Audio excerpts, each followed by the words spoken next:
নমস্কার বন্ধুরা, এই মুহূর্তে আবহাওয়া নিয়ে সবথেকে বড় আপডেট।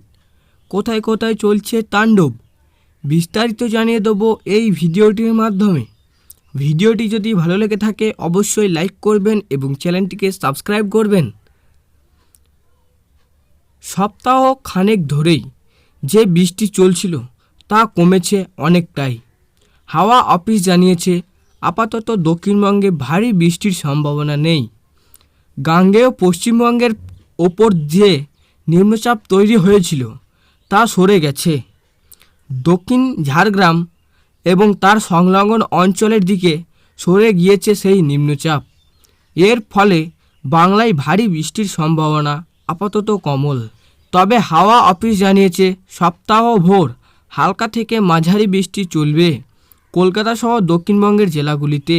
শনিবার 12ই জুলাই যেমন মুর্শিদাবাদ, বীরভূম, পুরুলিয়া, বাঁকুড়া, বর্ধমান ও পশ্চিম মেদিনীপুরে বজ্রবিদ্যুৎ সহ ভারী বৃষ্টির সম্ভাবনা রয়েছে। এই জেলাগুলির জন্য হলুদ সতর্কতা জারি করা হয়েছে। 12ই জুলাই শনিবার কোনো জেলায় সতর্কতা নেই। হালকা থেকে মাঝারি বৃষ্টির সম্ভাবনা কয়েকটি জেলায়।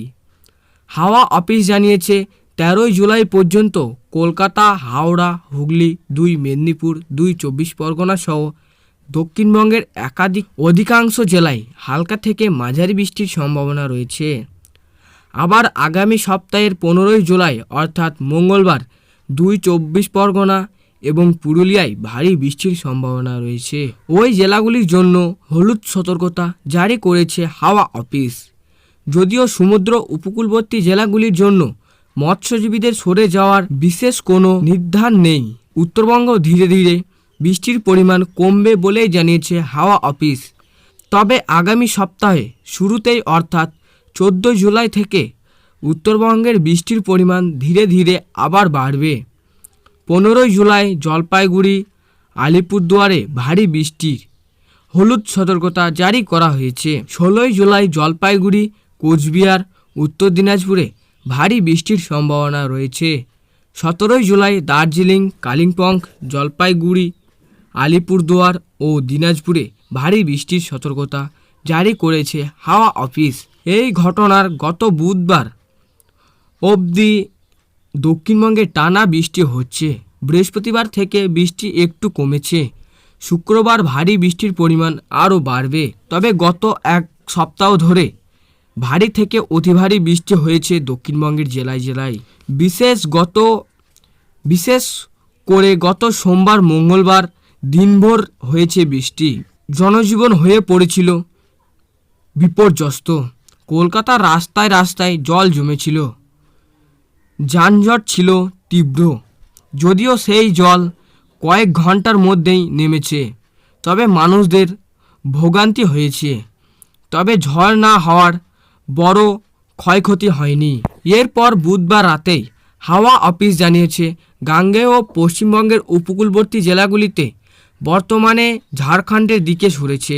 এরপর বুধবার রাতেই হাওয়া অফিস জানিয়েছে গাঙ্গেয় পশ্চিমবঙ্গের ওপর থেকে নিম্নচাপ বর্তমানে ঝাড়খণ্ডের দিকে সরেছে। বুধবার রাতেই বাংলার উপর থেকেই নিম্নচাপ প্রভাব সরেছে। গাঙ্গেয় পশ্চিম অঞ্চলের জেলায় ওপর থেকে নিম্নচাপ সক্রিয় হয়েছে। তার ফলে বৃহস্পতিবার থেকে আকাশ পরিষ্কার হতে শুরু করেছে। শুক্রবার সকালেও রোদের দেখা মিলেছে। তবে বৃহস্পতিবারও দক্ষিণবঙ্গের প্রায় সব জেলাতেই বজ্রবিদ্যুৎ সহ বৃষ্টি হয়েছিল। তবে ভারী বৃষ্টির সম্ভাবনা ছিল পুরুলিয়া, বাঁকুড়া, ঝাড়গ্রাম, পশ্চিম বর্ধমানে। এই জেলাগুলিতে কমলা সতর্কতা জারি করা হয়েছিল। সঙ্গে ঘন্টায় 40 কিমি বেগে ঝোড়ো হাওয়ার সতর্কতা ছিল। কলকাতা সহ দক্ষিণবঙ্গের বাকি সব জেলাতেই বজ্রবিদ্যুৎ সহ হালকা থেকে মাঝারি বৃষ্টি হওয়ার সম্ভাবনা ছিল। মৎস্যজীবীদের গভীর সমুদ্রে না যাওয়ার পরামর্শ দেওয়া হয়েছিল। এই ছিল আজকের আবহাওয়া খবর। ভালো লাগলে লাইক করবেন এবং চ্যানেলটিকে সাবস্ক্রাইব করে পাশের বেল আইকনটি টিপে প্রেস করে আমাদের সঙ্গে থাকবেন।